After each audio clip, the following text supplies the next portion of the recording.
Hi everyone, Mariana here with Mexico Relocation Guide. We are down to our last few months of the year. Can you believe it? Now, if you've been putting off your Mexican residency and applying for it because you weren't really sure when was the right time for you, this might actually be your best window to apply, and here's why. Now, for starters, right now, Mexican consulates are swamped between Mexican nationals asking for Mexican passports, and then, of course, a lot of foreigners applying for residency visas. The lack of appointments is very real.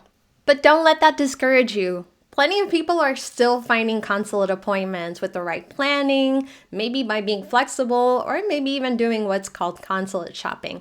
And that's going to a different Mexican consulate that does have appointments and allows out-of-state applicants. Now, if you're already in Mexico waiting to do your canje, you might also notice that the National Immigration Institute, also known as INM, has some appointment shortages and maybe some delays. So, I don't want you to get discouraged, but I do want you to please consider working with a reputable immigration facilitator who knows the systems for that locality. Now let's talk about some changes that are happening in 2026.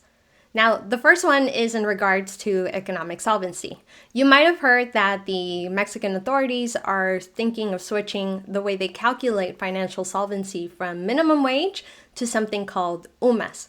And the good news is that it could actually lower the income requirements in 2026. However, here's the thing.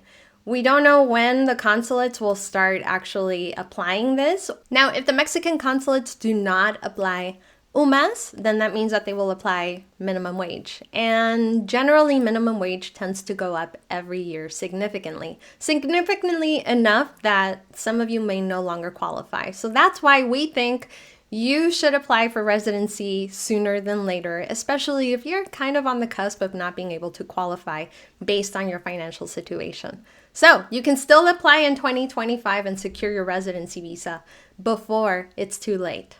And unfortunately, I have seen it time and time again that people are priced out because they can no longer qualify because they waited too long to apply for residency. So don't let that be you. Now, if you're ready to take that first step, check out our Complete Mexico Relocation Guide, where I give you step-by-step instructions and an extensive directory of immigration facilitators that can help you out through the residency visa process and more.